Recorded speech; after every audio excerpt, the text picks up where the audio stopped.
coming in the distance. I didn't go into the season of life expecting to have an album, expecting to become a recording artist or any of that. I really entered this season of life really passionate about the local church. I'm a local church worship guy. I'm not a rock star. I'm the farthest thing from a rock star. I formed a relationship with Jay King, who is on staff. He's vice president of A&R for Integrity Music, and we literally just started our relationship off as friends. And the more and more Jay got to know me, the more and more he's like, dude, you need a soundtrack to this ministry that you call Ragamuffin Soul. And Ragamuffin Soul is my blog.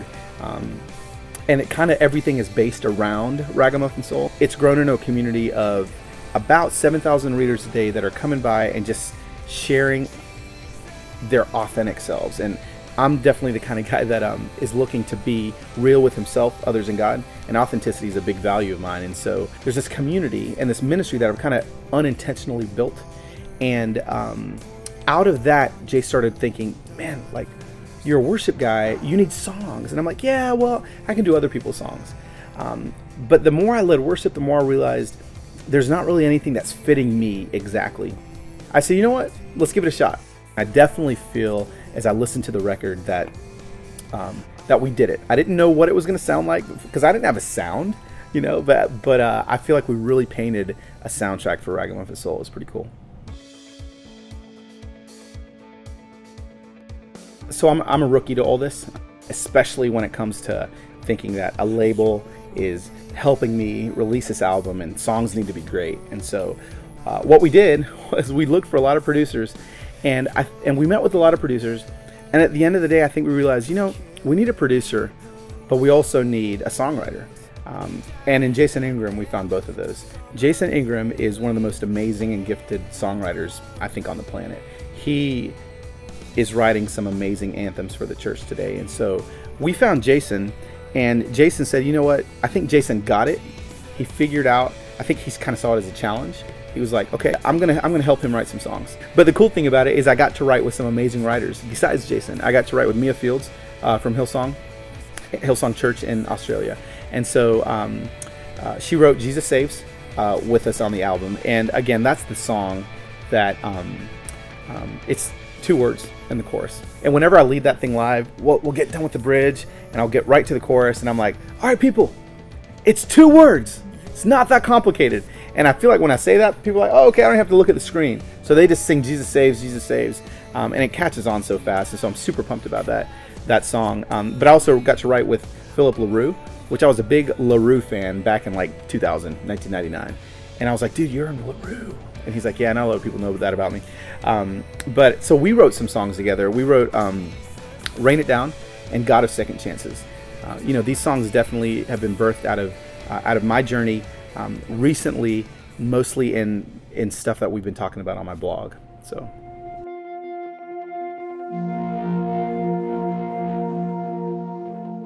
in order for things to grow, and in order for a Christian to grow, normally that happens when something hits the fan. So when something hits the fan in your life, that's when the most growth happens. So one of my values that I place when I go and I speak at either conferences or churches is I talk about the value of disturbing and disrupting the career Christian in order to bring them closer to faith. Now, why do I say that?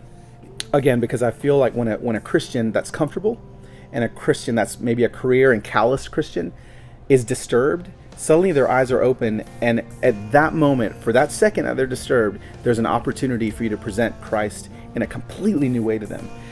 As I was writing these songs with Jason and Philip LaRue and Mia Fields, a couple other great writers, you know, that definitely was something that was super important to me, that we made sure that these songs, not everyone, some of the songs are safe, but I would definitely say that most of the songs have either verses or choruses or bridges that will disturb and disrupt a career Christian. It's not really easy to sing the chorus of "We Will Worship You," where in that chorus we took a prayer from the Puritans' Book of Prayer, and it says, "Save us from our comforts, break us of our need for the familiar, spare us any joy that's not of you, and we will worship you." So it's like, once those 3 things happen, then we'll worship you. Well, if you're honest with yourself and you're a Christian, That's not what happens on Sundays. We're comfortable. We're asking God to protect us from anything. And we're definitely not asking him to break us of things. But I believe when we're disturbed and when we're broken is when that's going to happen. And I feel like that's a chorus that the church has been waiting to sing for a long time. And I think that it's a scary prayer. It's a scary chorus to sing, but it is a chorus that will disturb and disrupt a career Christian to where I think will open their hearts up to where God can do new things in their lives. So that's just one example on the record of a song that does that. There's other songs that do that as well. And I'm pretty excited for the church to be disturbed and disrupted by some of these songs.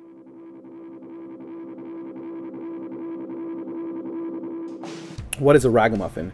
A ragamuffin is a filthy, dirty, normally homeless orphan or child. If there's no better description of who I am as a dirty child of God that is in need of adoption, that was exactly what I was. So if I can talk a little bit about what happened earlier today, I'm out there singing, you're the God of second chances. It's like 37 degrees outside. My fingers are freezing cold. I'm complaining. I'm moaning. I've got a small headache. And this homeless guy just comes kind of walking in my peripheral vision. And he was walking, not even kind of paying attention to us. And I remember thinking, I'm going to say, hey. And then he started walking towards us. And I thought to myself, very selfishly, this guy's about to ask me for some money. And the first thing he says is this gospel about the music? And I was like, yeah, it's gospel. Well, Danny proceeds to walk himself right next to me. And he's like, keep singing your song. Well, I'm singing God of second chances, God that still romances, with a homeless guy.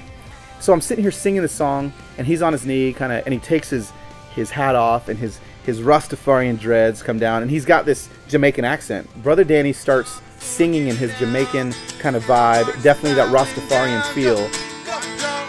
One creator, yes, one father. One creator, yes, one father.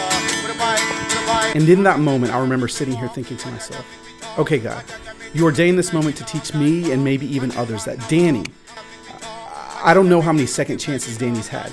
I don't know how many people there are that aren't giving Danny another chance. But I do know that God believes 100% in Danny. And God is going to love Danny as much as he's going to love me. And that right there is what Ragamuffin Soul is all about.